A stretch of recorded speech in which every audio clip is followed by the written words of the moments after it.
ناظرین، میں تفسیر قرآن صراط الجنان پڑھ رہا تھا اور ایک بڑا شاندار واقعہ مجھے پڑھنے کو ملا۔ قرآن پاک کی ایک آیت کے تحت یہ واقعہ مفتی صاحب نے لکھا اور حدیث پاک میں گویا یہ واقعہ ہے، اور یہ پیارے آقا علیہ الصلوۃ والسلام کے دور میں ہوا۔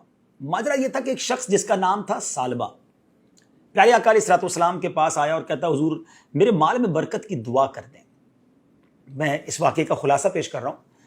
تو پیارے آقا علیہ الصلوۃ والسلام نے فرمایا، اے ثعلبہ، وہ اچھا ہے مال جس پر تم اللہ کا شکر ادا کر سکو، چاہے وہ تھوڑا ہو، اس زیادہ مال سے بہتر ہے جس کا تم شکر ہی ادا نہ کر سکو۔ کچھ دنوں کے بعد ثعلبہ پھر آیا، کہتا، حضور میرے مال میں برکت کی دعا کر دیں۔ پیارے آقا علیہ الصلوۃ والسلام نے دعا کر دی۔ اب نبی پاک دعا کریں تو قبول تو ہونی تھی۔ اس کی بکریاں ملٹی پلائی ہونے لگ گئیں۔ اب اتنی بکریاں ہو گئی کہ مدینہ منورہ میں جگہ ہی نہ بچی جہاں وہ اپنی بکریاں رکھ سکتا۔ وہ اپنی بکریوں کو لے کر شہر سے باہر جنگل میں چلا گیا۔ اچھا، مال تو بڑھ گیا، مگر پہلی محرومی اس کو یہ ملی کہ وہ نماز میں نہیں آتا، جماعت میں اور جمعے کی نماز میں بھی نہیں آ سکتا تھا۔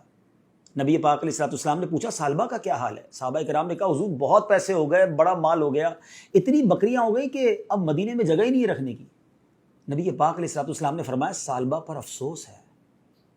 اب نبی پاک نے یہ فرمایا تو دیر از سم تھنگ رانگ۔ اب کیا ہوا؟ اتنی بکریاں بڑھ گئیں کہ اب جنگل میں بھی جگہ نہ بچی۔ پیارے آقا علیہ الصلوۃ والسلام نے صحابہ کرام کو آرڈر دیا کہ جاؤ اور لوگوں سے زکوٰۃ وصول کرو۔ صحابہ کرام زکوٰۃ لیتے لیتے ثعلبہ کے پاس پہنچے اور کہا کہ تم نے بھی زکوٰۃ دینی ہے۔ جب اس نے کیلکولیٹ کیا تو زکوٰۃ میں تو بہت ساری بکریاں دینی پڑ جاتی۔ کہتا ہے، مجھے تو یہ ٹیکس معلوم ہو رہا ہے، میں بعد میں بتاؤں گا۔ صحابہ کرام جب ریٹرن بیک ہوئے نبی پاک علیہ الصلوۃ والسلام کی بارگاہ میں، اس سے پہلے کہ وہ بتاتے کہ ثعلبہ نے کیا کہا، نبی پاک نے 2 ٹائمز، جی ہاں 2 بار فرمایا، ثعلبہ پر افسوس ہے۔ اب ثعلبہ کو پتہ چلا کہ نبی پاک علیہ الصلوۃ والسلام ناراض ہو گئے۔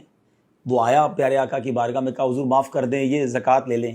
مگر اس کے آنے سے پہلے قرآن پاک کی ایک آیت نازل ہو چکی تھی، اور ان میں کچھ وہ ہیں جنہوں نے اللہ سے عہد کیا ہوا ہے کہ اگر اللہ ہمیں اپنے فضل سے دے گا تو ہم ضرور صدقہ دیں گے اور ہم ضرور صالحین میں سے ہو جائیں گے۔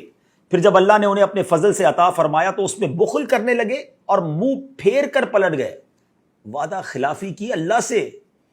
پیارے آقا علیہ الصلوۃ والسلام نے اس کی زکوٰۃ، اس کا مال قبول نہیں کیا، اسے ریٹرن کر دیا۔ اب ثعلبہ سر پر خاک ڈالتا ہوا واپس ہوا۔ پیارے آقا علیہ الصلوۃ والسلام ظاہری طور پر پردہ فرما گئے دنیا سے۔ حضرت ابوبکر صدیق کا دور آیا، ثعلبہ پھر آیا، کہتا، حضور میری زکوٰۃ لے لیں۔ حضرت ابوبکر صدیق نے کہا، جب نبی پاک نے نہیں لی تو میں کیوں لوں؟ اس کو واپس کر دیا۔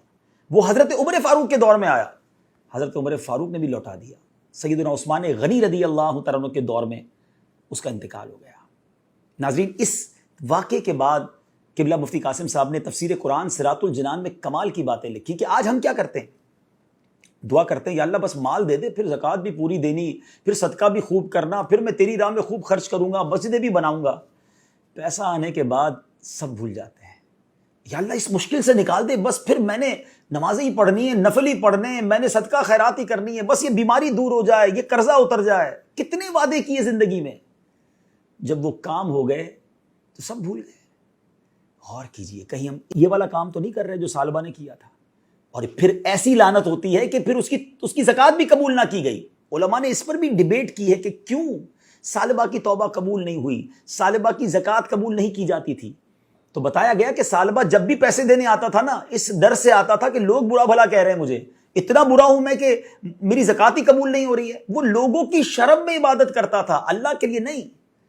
آج بھی کچھ لوگ ایسے ہیں کہ اس لیے نیکیاں کرتے ہیں، اس لیے حج کرتے ہیں، اس لیے زکوٰۃ دیتے ہیں، اس لیے قربانی کرتے ہیں، بڑے بڑے جانور لاتے ہیں کہ لوگ کیا کہیں گے اگر میں نہیں کروں گا، کنجوس کہیں گے لوگ۔ لوگوں کے لیے عبادت کرنی ہے؟ پلیز سوچئے گا، اللہ کے لیے عبادت کریں اور اللہ سے جو وعدہ کریں اسے پورا کریں۔ ہمیں رب نے بہت کچھ دیا ہے، جو دیا ہے نبی پاک کا وہ جملہ یاد رکھیے گا کہ وہ تھوڑا اچھا ہے جس کا تم شکر ادا کر سکو، اس زیادہ سے جس کا شکر بھی ادا نہ کر سکو۔ آخری بات کہہ کر گفتگو ختم کرتا ہوں کہ ایک بڑا پیارا کوسچن کیا گیا کہ ہمیں کیسے پتا چلے کہ یہ نعمت ہے جو ہمیں اللہ نے عطا کی ہے یا یہ ہماری آزمائش ہے۔ علماء نے بڑا پیارا جواب دیا کہ جو نعمت تمہیں ملے اور تمہیں اللہ سے قریب کر دینا، سمجھ لو وہ نعمت ہے۔ اور جب تمہیں کوئی نعمت ملے، کوئی مال ملے، کوئی بھی چیز ملے اور وہ تمہیں اللہ سے دور کر دے، سمجھ لو وہ آزمائش ہے۔ تو اللہ سے ہم اچھی نعمتوں کا سوال کرتے ہیں جو ہمیں رب سے قریب کرتے ہیں۔ صلو علی الحبیب صلی اللہ تعالی علی محمد صلی اللہ علیہ وسلم۔